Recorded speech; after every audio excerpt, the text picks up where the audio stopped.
आज हम पढ़ने वाले हैं, हम लेक्चर सीरीज शुरू कर रहे हैं हीट एंड मास ट्रांसफ़र।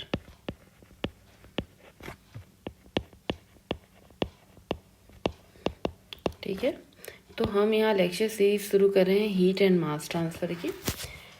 जैसे कि हमने लास्ट वाली अपनी क्लास में देखा भी था, हमने कुछ इंट्रोडक्शन देखा था और हमने कुछ एप्लीकेशंस देखे थे कि क्या क्या एप्लीकेशंस हो सकते हैं हीट ट्रांसफ़र के से रिलेटेड, और कुछ थर्मोडायनेमिक्स और हीट ट्रांसफ़र पे हमने क्या किया था, एक डिफरेंस देखा था कि दोनों में क्या डिफरेंस होता है।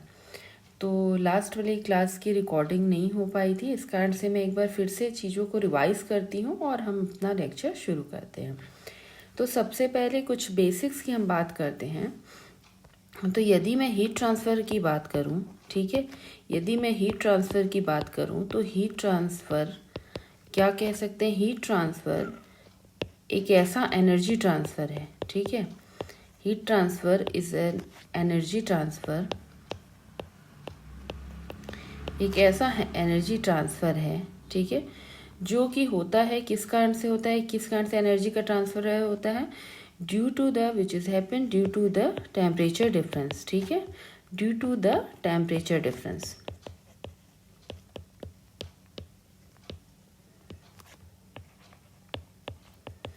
Okay,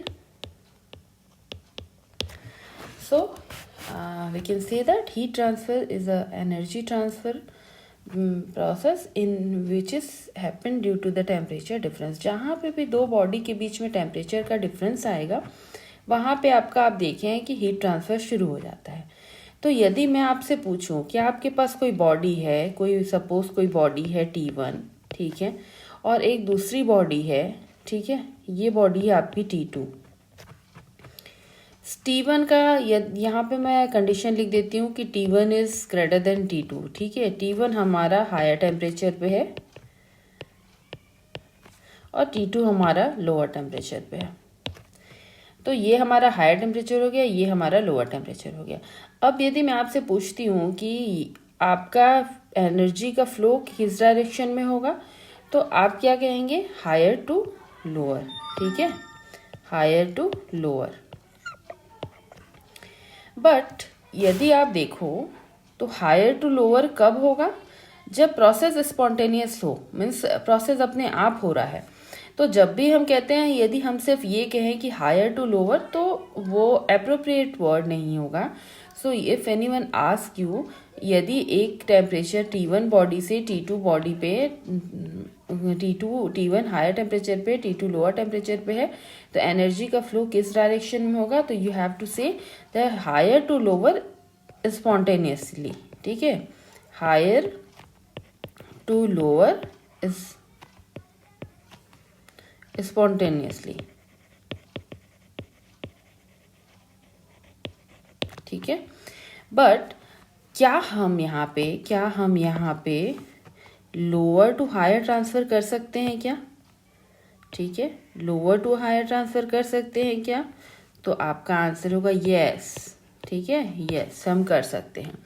but for lower to higher, yes, by giving some external work, ठीक है, यदि हम एक्सटर्नल वर्क कुछ अप्लाई करें इस पे, इसको कुछ एक्सटर्नल वर्क दें, तब हम उस कंडीशन में लोअर टू हायर भी ट्रांसफ़र कर सकते हैं, ठीक है।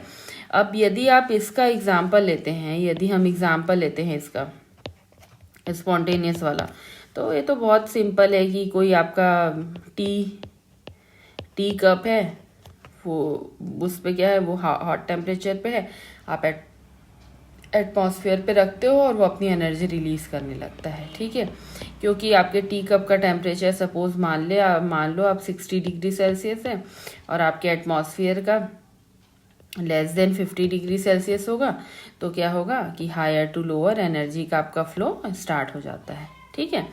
और यदि आप इसके लिए एग्जांपल लेंगे, यदि आप एग्जांपल देखते हैं लोअर टू हायर के लिए, ठीक है, तो लोअर टू हायर के लिए तो सबसे पहले आपका क्या होगा, by applying external work, by applying external work, ठीक है। और इसका एग्जाम्पल क्या हो जाएगा आपका एग्जाम्पल हो गया एयर कंडीशनिंग,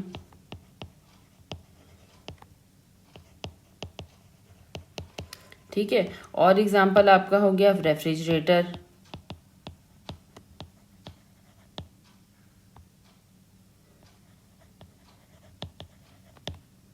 ठीक है, और आपका एग्जाम्पल हो गया रेफ्रिजरेटर। तो यहाँ तक ये चीज़ें समझ आई, ठीक। अब देखिए, अब आप लोग में से बहुत सारे लोगों के दिमाग में ये आ रहा होगा कि भाई हीट हीट हीट की हम बातें कर रहे हैं, बट ये हीट तो हमने थर्मोडायनेमिक्स में भी पढ़ा था, ठीक है। हीट के बारे में तो हमने थर्मोडायनेमिक्स में भी पढ़ा था। बट देखिए, थर्मोडायनेमिक्स और हीट ट्रांसफ़र में क्या डिफरेंस होता है, बात तो सही कर रहे हैं, ठीक है। थर्मोडायनेमिक्स और हीट ट्रांसफ़र को मैं HMT लिख दे रही हूँ, ठीक है। थर्मोडायनेमिक्स और हीट ट्रांसफ़र में हीट की बात तो सही बात है, हम दोनों में करते हैं, बट हमारे ऑब्जेक्टिव अलग होते हैं। थर्मोडायनेमिक्स में यदि कहीं पे भी हीट की बात हो रही है तो वहाँ पे हम अमाउंट ऑफ हीट की बात करते हैं, ठीक है। अमाउंट ऑफ हीट रिक्वायर्ड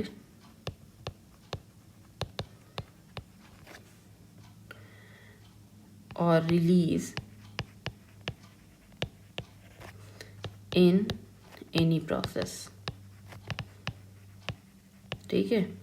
तो इसमें दो चीज़ें इंपॉर्टेंट हुआ, पहला तो हम किसी भी प्रोसेस पे भी हमारा फोकस है, और दूसरा हमारा फोकस है अमाउंट ऑफ हीट के लिए, ठीक है।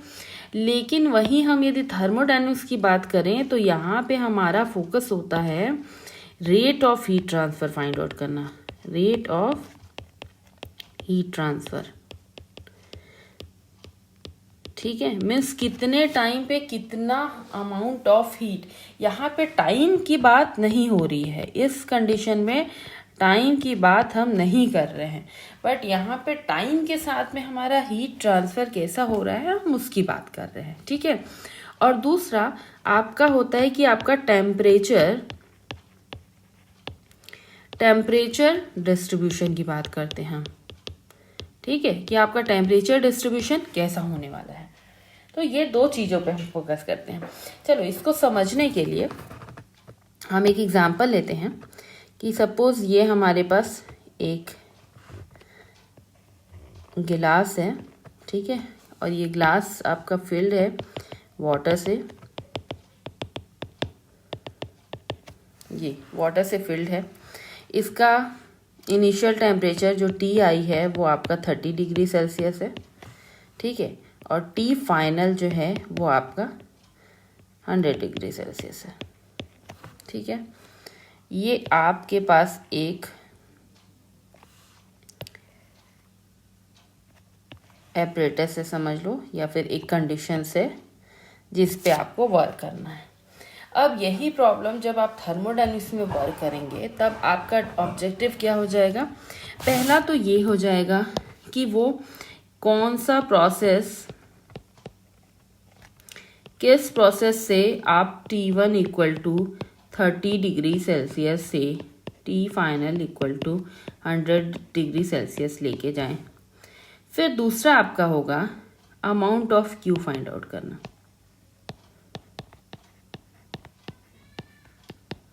ठीक है। और आप देखेंगे कि ये वाटर है, ठीक है, तो इसकी अपनी स्पेसिफिक प्रॉपर्टी होती है। तो यदि वाटर का टेम्परेचर 30 डिग्री सेल्सियस पे है और उसको 100 डिग्री सेल्सियस पे इस वाटर को लेके जाएं, तो उस पर लगने वाला जो अमाउंट ऑफ Q होगा वो फिक्स होगा, ठीक है। उस वाटर को, उतने अमाउंट ऑफ वाटर को यदि 30 से 100 डिग्री सेल्सियस पे पहुंचाना है आपको, तो आपको इतने अमाउंट ऑफ हीट आपको देना ही होगा, ठीक है। तो ये आपका फिक्स है कि ये आपको चाहे किसी भी प्रोसेस से निकालो, ये आपका एक अमाउंट आने वाला है।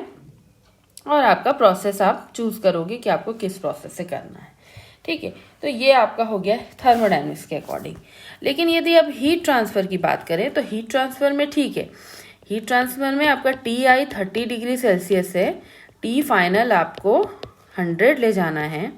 अब यहाँ पे आप क्या करोगे, आपको यहाँ पे हीट करने के लिए 2-4 प्रोसेस हो सकते हैं। जैसे आप गैस यूज़ कर सकते हो, LPG, ठीक है, आप स्टोव यूज़ कर सकते हो, आप इलेक्ट्रिक अप्लाइंसेस यूज़ कर सकते हो, ठीक है। और इसमें आप सब में देखोगे, सब में लगने वाला जो टाइम है, ठीक है, अमाउंट ऑफ क्यू तो ठीक है उतना ही लगेगा, बट जो लगने वाला टाइम है मीन्स रेट है उसका, तो आप देखोगे कि LPG में थोड़ा यदि आपको 5 मिनट लग रहा है तो आपको स्टोव में 10 मिनट लग जाएगा। इलेक्ट्रिक यदि हायर वॉट का है तो आपको हो सकता है 1 या 2 मिनट में भी हो जाए, ठीक है। तो आप देखेंगे कि यहाँ पे अमाउंट क्यू तो फिक्स है, बट टाइम के हिसाब से यदि हम उसका रेट फाइंड आउट कर लें तो इन तीनों में रेट ऑफ हीट ट्रांसफ़र इन तीनों का डिफरेंट होगा, और यही हमारा ऑब्जेक्टिव है, ठीक है। Rate of heat transfer different होगा। और दूसरा ये देखो कि जो यदि हम इसका टेम्परेचर प्रोफाइल ड्रॉ करें तो गैस में आपका देखोगे कि आप यदि ऐसे हम कुछ प्लॉट कर रहे हैं, ठीक है, तो यदि आप टेम्परेचर प्रोफाइल प्लॉट कर रहे हो तो गैस में क्या होगा कि वो धीरे धीरे ऐसे इस तरह से बढ़ गया। स्टोव में क्या होगा कि बहुत टाइम लग रहा है आपका, लेकिन आपका टेम्परेचर कुछ इंक्रीज नहीं हो रहा है। तो ये आपका स्टोव का हो गया, ये आपका गैस का हो गया, और इलेक्ट्रिक वाले में आपको बहुत फास्टर वे में हो जा रहा है, ठीक है। तो इस तरह से ये तो एक एग्जाम्पल है, बट इस तरह से आपको अलग अलग टेम्परेचर प्रोफाइल भी मिल सकते हैं, ठीक है। तो हमारा दूसरा जो ऑब्जेक्टिव हो जाता है वो टेम्परेचर डिस्ट्रीब्यूशन का हो जाता है, ठीक है। हमको फाइंड आउट करना होता है कि हमारा टेम्परेचर डिस्ट्रीब्यूशन कैसा है और हमारा रेट ऑफ हीट ट्रांसफ़र कैसा है। तो यदि हम एम की बात करें, ठीक है, तो एम में थर्मोडायनेमिक्स का एम होता है अमाउंट ऑफ हीट ट्रांसफ़र जानना, और दूसरा कि हम किस प्रोसेस पे फॉलो कर रहे हैं, कौन सा प्रोसेस यूज़ करने वाले हैं उसके बारे में बात करना। हीट ट्रांसफ़र में भी हीट की बात होती है, बट वहाँ पे रेट ऑफ हीट ट्रांसफ़र की बात होती है, मतलब कितने टाइम पे आपका जो हीट करने का हीट मतलब जो अमाउंट ऑफ हीट रिक्वायर्ड है उसको अचीव करने के लिए कितना टाइम लगने वाला है, ठीक है, वो रेट ऑफ हीट ट्रांसफ़र हो गया। और दूसरा आपको टेम्परेचर डिस्ट्रीब्यूशन, ठीक है, ये चीज़ें पता चलती हैं। तो अब देखो हीट ट्रांसफ़र हो रहा है, वह हीट ट्रांसफ़र के लिए कुछ मोड भी होंगे, ठीक है। तो हीट ट्रांसफ़र के मोड को समझने से पहले मैं कुछ आपको एग्जाम्पल देना चाहूँगी जिससे कि आपको कभी कन्फ्यूज़न ना हो और आपको चीज़ें हमेशा याद रहें। तो मैं आपको एक कंस्ट्रक्शन साइट का एग्जाम्पल देने वाली हूँ, ठीक है। एक आपके पास कंस्ट्रक्शन साइट है,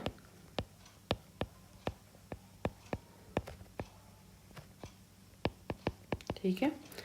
वहाँ पे आपने देखा है कि क्या होती है कि आपके पास एक ब्रिक से भरी एक गाड़ी आती है, ठीक है। इसमें बहुत सारे ब्रिक्स आपके भरे हुए हैं ये, ठीक। उसके बाद फिर क्या होता है कि इस ब्रिक को अनलोड करना होता है। तब आप देखे हैं कि क्या होता है, बहुत सारे वर्कर, ठीक है, बहुत सारे वर्कर आपके लाइनअप हो जाते हैं एक ही लाइन पे, ठीक है। बहुत सारे वर्कर लाइनअप हो जाते हैं आपके सेम लाइन पे, और क्या करते हैं उसके बाद फिर ये क्या करते हैं, यहाँ से ब्रिक इसने लिया, ठीक है, इसने ब्रिक यहाँ पास किया, इसने ब्रिक यहाँ पास किया, इसने ब्रिक यहाँ पास किया, और फाइनली वो लोग क्या करते हैं, ब्रिक को अनलोड करके शिफ्ट कर देते हैं, ठीक है। ऐसा कुछ होता है, आपने देखा है। तो अब देखो, अब यहाँ पे यदि मैं इस लेबर को, इस वर्कर को, ये जो कि ये कि फिक्स्ड है ना, फिक्स्ड है अपने प्लेस पे, इसको मैं मान लूँ मॉलिक्यूल, ठीक है। और ये जो ब्रिक है, ब्रिक, ठीक है, ये क्या कर रहा है, मूव कर रहा है। ठीक है, तो देखो यहाँ पे क्या है, मॉलिक्यूल फिक्स है और ये ब्रिक को मैंने माना एनर्जी। ठीक है, तो मॉलिक्यूल फिक्स है और एनर्जी क्या हो रही है, एनर्जी ट्रांसफर हो रही है यहाँ टू यहाँ, यहाँ से यहाँ, यहाँ से यहाँ। ठीक है, मॉलिक्यूल अपने जगह पे फिक्स है और एनर्जी क्या हो रहा है, आपका ट्रांसफर होते जा रहा है। तो ये एक टिपिकल एग्जांपल हम कह सकते हैं याद रखने के लिए कि ये शो करता है हमारा कंडक्शन। ठीक है, अब जब कंडक्शन की बात करते हैं तो कंडक्शन आपने स्कूल में अपने पढ़ा भी होगा कि हम क्या करते थे, कंडक्शन के लिए एक इस तरह से हमने रॉड लिया, इस रॉड को हम एक कॉर्नर से हीट करना शुरू करते थे। ठीक है, और धीरे धीरे देखते थे कि ये जो टेम्परेचर है, मीन्स ये हायर टेम्परेचर वाली जो एनर्जी है वो धीरे धीरे ट्रांसमिट होके इधर इधर इधर इधर शिफ्ट होके एक टाइम के बाद आप फील करते थे कि इस जगह का भी टेम्परेचर आपका हाई हो गया है। ठीक है, तो ये देखिए यहाँ पे भी क्या है, मॉलिक्यूल अपनी जगह पे फिक्स है क्योंकि ये सॉलिड बार होता था और यहाँ इनकी अपनी जगह पे फिक्स्ड है, बट एनर्जी का ट्रांसफर होता था। ठीक है, सिमिलरली हम यहाँ पे भी देखें कि हमने इस लेबर को मॉलिक्यूल मान लिया है, वो अपनी जगह पे फिक्स है और ब्रिक को हमने एनर्जी माना है और एनर्जी का ट्रांसफर होते चला जा रहा है। ठीक है, तो मेरे ख्याल से अब आपको याद रहेगा कि conduction means molecule is fixed in it at its place and the energy is transferred from the one particle to the another particle. ठीक है, अब मैं कंस्ट्रक्शन साइट पे ही एक और एग्जांपल लेती हूँ, दूसरा एग्जांपल। ठीक है, कंस्ट्रक्शन साइट पे एक आपने दूसरा भी एग्जांपल देखा होगा कि उनके पास में एक गाड़ी होती है। ठीक है, व्हील बैरो बोलते हैं शायद इसको, एग्जैक्टली मेरे को नेम नहीं याद आ रहा, बट वो है। तो ये गाड़ी है, इस पे क्या होता है, इस पे हम लोड कर दिए अपना ब्रेक को और यहाँ पे एक पर्सन खड़ा रहता है, एक लेबर खड़ा हुआ है और ये क्या करेगा, ये एक इस गाड़ी को लेके, ये इस गाड़ी को लेके क्या करेगा, मूव करेगा इधर। ठीक है, मूविंग, और फाइनली क्या करेगा, वो इस प्लेस पे पहुंच जाएगा, नेक्स्ट प्लेस पे, और यहाँ पे वो ब्रेक को अनलोड कर देगा। ठीक है, यहाँ पे ब्रेक को अनलोड कर देगा और यहाँ पे आपकी एम्प्टी व्हील बैरो खड़ी हुई है। ये तो यहाँ पे आप देखिए हमने इसको क्या माना है, मॉलिक्यूल।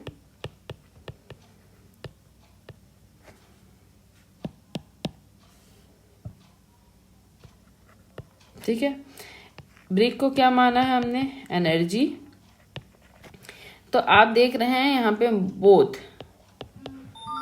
दोनों का मूवमेंट हो रहा है। ठीक है, या फिर ये लिखते हैं मूविंग बोथ। ठीक है, कौन, मॉलिक्यूल प्लस आपकी एनर्जी। ठीक है, तो इसको हम कह सकते हैं कि ये आपका कन्वेक्शन का एग्जाम्पल हो गया। कन्वेक्शन में क्या होता है, मॉलिक्यूल खुद अपने साथ एनर्जी को लेके वो ट्रैवल करता है। ठीक है, और आप देखे हैं यदि हम एग्जाम्पल ऐसे देखें तो क्या होता था, एक कोई प्लेट है और हॉट प्लेट है ये। ठीक है, और यहाँ पे एयर या वाटर फ्लो हो रहा है, तो ये क्या होता था, यहाँ पे वाटर यदि आपका 30 डिग्री सेल्सियस पे है, ये यहाँ पे 100 डिग्री सेल्सियस पे है, तो धीरे धीरे वाटर अपने साथ में इस एनर्जी को लेके और ये अपने साथ ट्रैवल करते करते जब आप यहाँ पे वाटर देखते तो ये आपका कम से कम 50 डिग्री सेल्सियस तो होता है। ठीक है, तो क्या हो रहा है यहाँ पे, मॉलिक्यूल खुद भी मोशन कर रहे हैं और साथ ही एनर्जी को भी लेके, एनर्जी भी उनके साथ में ट्रैवल कर रही है। ठीक है, तो ये आपका एग्जाम्पल हो गया कन्वेक्शन का। अब चलो, अब कंस्ट्रक्शन साइट का एग्जाम्पल लिए हैं तो हम रेडिएशन के लिए भी क्या कर सकते हैं सोचते हैं। तो रेडिएशन को के लिए मैं एक एग्जांपल आपको देती हूँ कि ये ग्राउंड फ्लोर है, यहाँ पे कोई लेबर खड़ा हुआ है। ठीक है, आपने देखा है एक लेबर यहाँ पे खड़ा हुआ है और आपका एक लेबर यहाँ पे खड़ा हुआ है।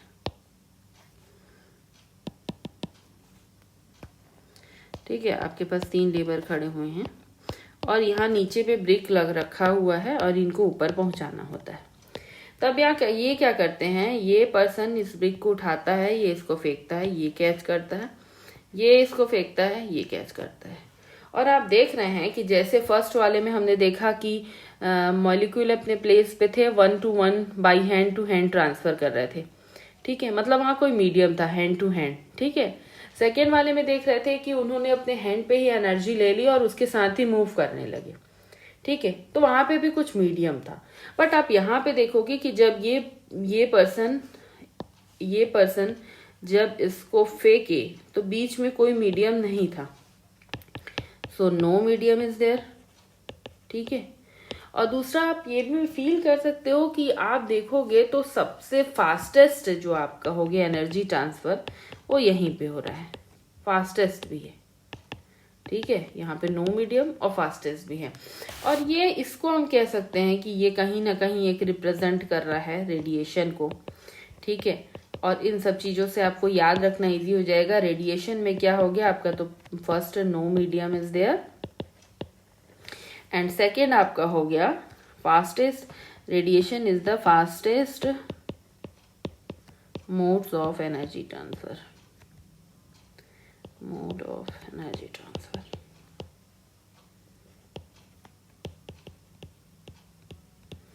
ठीक है, तो इस तरह से आप याद रख सकते हो कि कंडक्शन में क्या हो रहा है कि मॉलिक्यूल का मूवमेंट नहीं हो रहा है। रेडिएशन में मॉलिक्यूल प्लस एनर्जी दोनों ट्रैवल कर रही है। सॉरी, कन्वेक्शन में मॉलिक्यूल प्लस एनर्जी दोनों ट्रैवल कर रही हैं। और रेडिएशन की बात करें तो वहाँ पे मीडियम नहीं है, बट ये fastest mode of energy transfer है आपका। अब इसी के साथ हम यहाँ पे लिखते हैं नेक्स्ट हमारा मोड्स ऑफ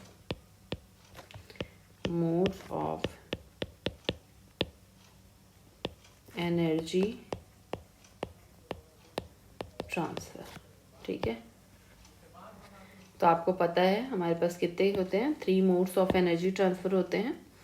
पहला क्या हो गया, कंडक्शन, दूसरा कन्वेक्शन, तीसरा आपका radiation.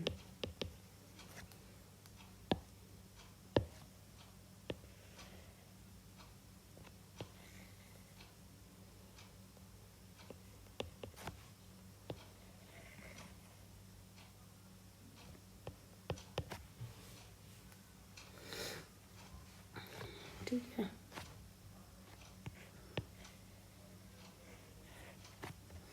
Conduction, convection and radiation. इसमें क्या हो गया, ड्यू टू रिलेटिव मोशन,